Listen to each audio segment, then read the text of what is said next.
DMC starts now. Right now. Now. Now. Come on, give me a round of applause. It's starting here. Okay, so when we set up this conference, we invited really some awesome speakers from across the country. And I think, in fact, out of the 14, 15 speakers that you're going to hear from over the course of the next 2 days, 11 of them do not live in Utah. And we actually had to fly them out here so they would come and talk to us. And that's awesome, right? Not to say that we don't have awesome local talent, because we do, and we hear it every month at our events. But we're really excited because we've brought in some of the best people in the country to actually teach us this stuff. And when they come to us, they're like, what's the theme of the conference? What should I talk about? And I'm like, I don't know. Give us like the best that you've got, right? And that's what we tell them. And really that's what they prepared. So today, what I'm going to try to do is give you a theme. As I've seen the pitches or seen this presentations come in, I've kind of put together what I would call my own theme of what I would like from today. Now, if you guys didn't see this or recognize this in the schedule, today's really focused on paid strategies. Tomorrow's really focused on the organic strategies. So today, I'm going to give you the paid strategy theme from my point of view, and take it for what it's worth and apply it to what you hear, but I think it's going to work really well. All right, next slide. Did we go? All right, so we're going to talk politics. It's an election year. And unfortunately, I'm not going to talk about Hamilton because I would love to. If anyone wants to talk Hamilton, I will talk it up. We'll listen to it all the time. Okay, we're going to talk politics 1960. I heard this story earlier this year when I was in the airport, and I absolutely loved it.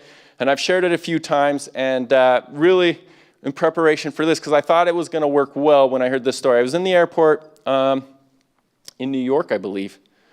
And flying back here, and they did a little segment on CNN about this, and I thought it was an incredible story. So, one of the closest elections in all-time history was 1960 between John F. Kennedy and Richard Nixon. And it was neck and neck. Nobody knew who was actually going to win it. And actually, I think Nixon had a good, solid lead leading up to the election. And then all of a sudden, we hit October 19th, 1960. And you know what happens that day is the day Martin Luther King and 50 other men walk into a whites-only restaurant in Atlanta, Georgia, in protest, and ends up getting arrested, right? And so this is a really big deal. The funny thing about this that I didn't realize is Martin Luther King and Richard Nixon were actually really good friends. And surprisingly, this is what really caught me off guard, is the Republican Party. And I'm not really putting politics here in this regard, but the Republican Party was actually a little bit more social progressive. They actually had a better record when it came to civil rights than the Democratic Party did. And so when the arrest happened, Richard Nixon was spending all his time behind the scenes, calling the White House, everybody he could think, to try to get Martin Luther King out of jail. Now, JFK, on the other hand, John F. Kennedy, his strategist said, walk away from the topic, don't touch it, don't talk about it, because one, they were afraid that if he was to support Martin Luther King openly, he would lose a lot of votes in the South, which the Democrats at the time really needed.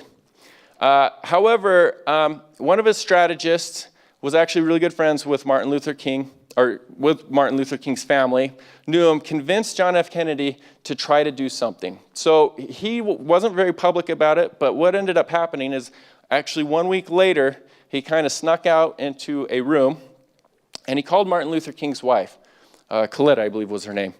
Called her wife, just told her that, hey, I'm really sorry for the situation that you're in. We're going to try to do what we can, but we just hope everything's really well. Very comforting call. Didn't really make too much of a promise, but just told them that he's looking into the situation to see how he can help. Now, he's a candidate. He's not in the White House. He's not really political in any way up to this point with the major national politics, right? So the interesting thing that happens is Martin Luther King Sr., Martin Luther King's father, hears about this, openly endorses John F. Kennedy.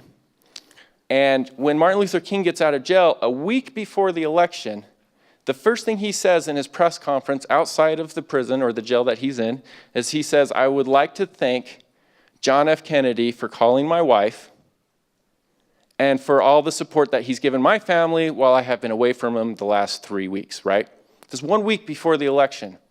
And that simple press conference of sorts from Martin Luther King, publicly thanking John F. Kennedy, was enough for John F. Kennedy to secure a lot of black votes that he otherwise would not have gotten because the Democrats were not a party for the African Americans at the time, right?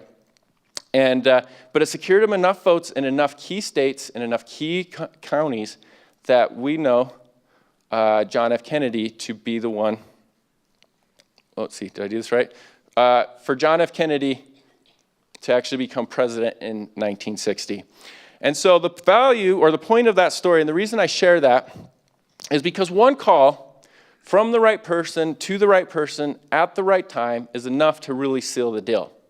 And that's really the theme that I want you guys to kind of take away. You are going to hear from the best people when it comes to advertising, e-commerce, social advertising, AdWords. You're going to hear from Bing. You're going to hear from a lot of different people. You're going to hear about reporting. And all of these are going to really help you identify when is the right person to make the right call. And even if it's not, if you are B2C, you can even flip it to be one ad with the right offer at the right, to the right person at the right time can seal your deal. And that's what I want you guys to walk away with today. That's the theme I want to leave you with today.